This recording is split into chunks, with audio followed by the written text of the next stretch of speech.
your dad was, you had by definition of moving, you had a military-ish kind of upbringing because you moved around a lot, right? Because your dad was working his way up the sales, yeah. And he worked for a food processing plant. He works in the poultry industry. Poultry industry, okay. And then you wound up working in the poultry industry. Yeah, 2 summers.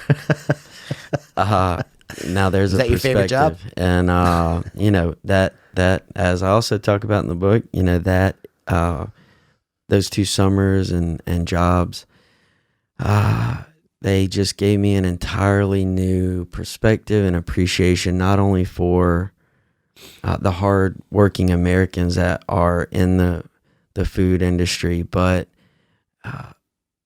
to go into any store on any street corner and be able to get food and bottles of water, drinks, whatever it is. There was so many pieces and parts to get that there so you could comfortably and safely and not even have to think about it, grab whatever you want off the shelves. And so it was a very tough job. And you said part of the job or somebody's job was to keep the chickens calm? Well, right, or relaxed or something. Yes, but not a person.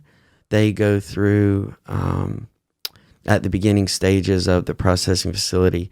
They're kept in very dim red lights, okay, to keep them stress free because they play spa music and stuff like that. Give massages, but it's time to rub the chickens. Yeah, you keep the chicken as stress-free as possible because if they do get stressed out, lactose can be released and build in their muscles, which makes for much tougher, more undesirable cuts and tenderness of meat. Yeah. Yeah, that's something you every time you see somebody talk about these food processing plants, it makes it seem like the people in there are just terrorizing the animals constantly.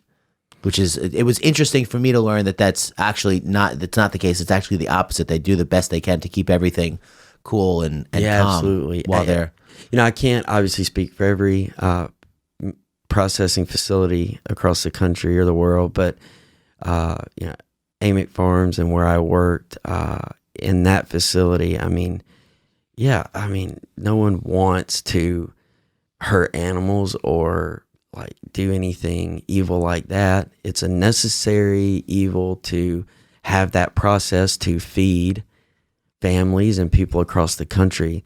But it's done as professional, and respectful might not be the best word, but respectful as possible.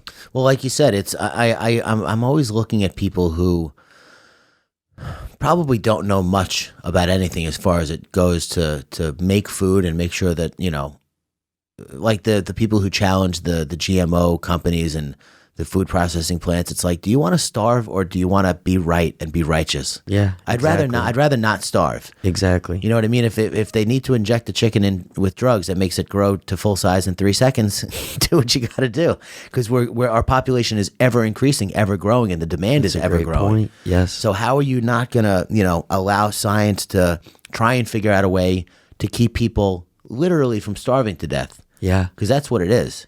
Yeah. It's obviously a little bit about profit too, but these people need to make a living also.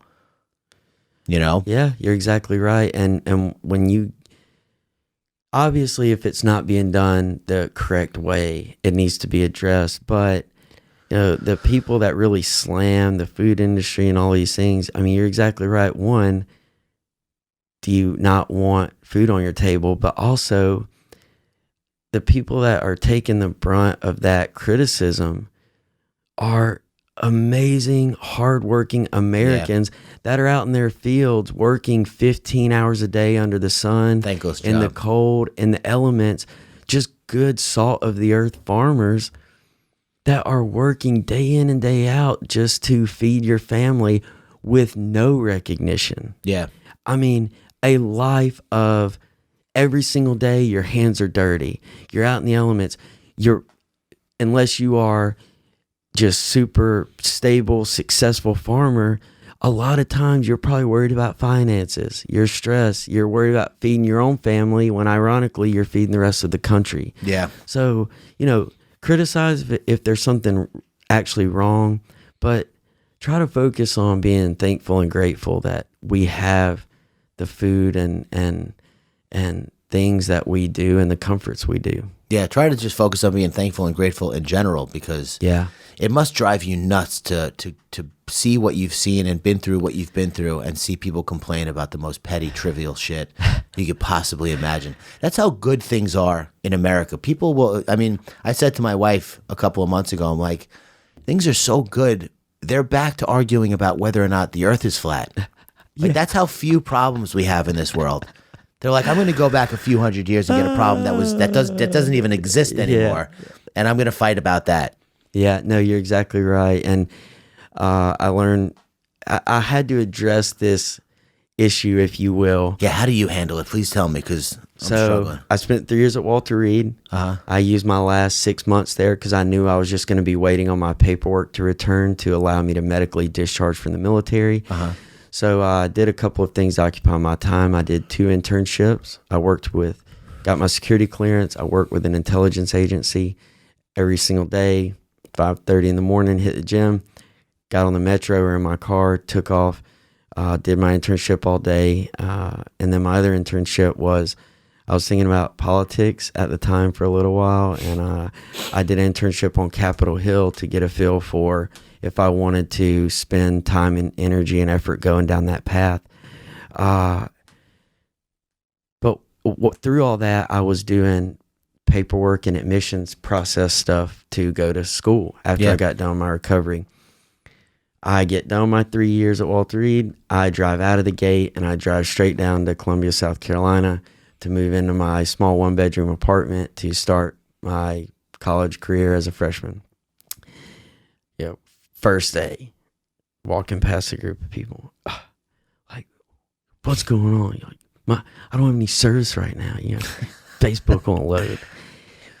And then getting those questions day in and day out. Oh, you're the guy that won the Purple Heart. And I'm thinking, like, okay, not only do you think I set out to win this thing, but I beat everybody. Yeah, first place. But also you're pretty much telling me that you don't know the difference between the Purple Heart and the Medal of Honor. Yeah. But those experiences led me to really think about and realize I can't be upset and get bent out of shape and expect everyone to have been through the experiences I've been through and to have seen the things that I've seen. So I started to turn that around and channel it into, instead of getting upset or frustrated or whatever, I use that opportunity as one to educate. Mm-hmm. So from there on, I know for the rest of their life, they're never going to ask another veteran, did they win the Purple Heart? Yeah. Or they might not ever again complain about their Facebook not loading. And so, and you do it kindly. Oh yeah. Yeah. That's the big difference. A lot of people set out to teach people lessons, and that's not. They're not teaching the person. They're bolstering themselves up and making themselves feel more. People love to feel right. I fall prey to it also. Sometimes I just want to be right, but I would rather be. I'd rather bring understanding to a situation than be understood, because I can handle that on my own. Right. I'll figure out my understanding on my own, but some people don't really know. I'm going to tell this story, even though it's a ridiculous comparison. I remember, this is how I learned that. I was in a bank once, and this was like a couple of years ago. After, like, banking, just nobody goes into bank anymore, right? So I walked up to the counter. I said, I'd like to deposit a check. I didn't have a slip. I didn't have anything. I didn't know. Sometimes they let you put the card in. So the girl goes, do you have a slip? Like, she looks at her coworker. I was like, you fucking asshole. I haven't been in a bank in 10 years. But instead, I was like, oh, I need a slip. And I went and I got it. And I was like, she must think I'm an idiot because she does this every day, day in, day out. She knows the rules backwards and forwards. Great and point. I don't. So to her, I seem kind of stupid and careless. But to me, I'm just like, I'm just trying to figure it out. didn't know. So I try and give other people that same understanding. Like, just because I'm very familiar with a way of doing things or a topic or anything, you can't expect that of people, because there's a lot to know. There's a lot of stuff to know. Great point. And you're exactly right. And the world needs kind teachers to, to teach people things they don't know in a way that doesn't turn them off to the subject. Because you could be one of those guys who, after they leave that interaction, they go, "Oh, Marines are assholes." Yeah. Exactly. You are exactly right. It can go for the rest of their life. They might be a little more educated, but instead of thinking that Marines are professional, kind of a beacon of hope, patient and understanding, and kind of peaceful warriors, for the rest of their life, you're right. They think Marines are assholes, and all Marines are assholes, just like some people think all people in Afghanistan are Taliban and bad guys and evil, which is absolutely not the case. Yeah.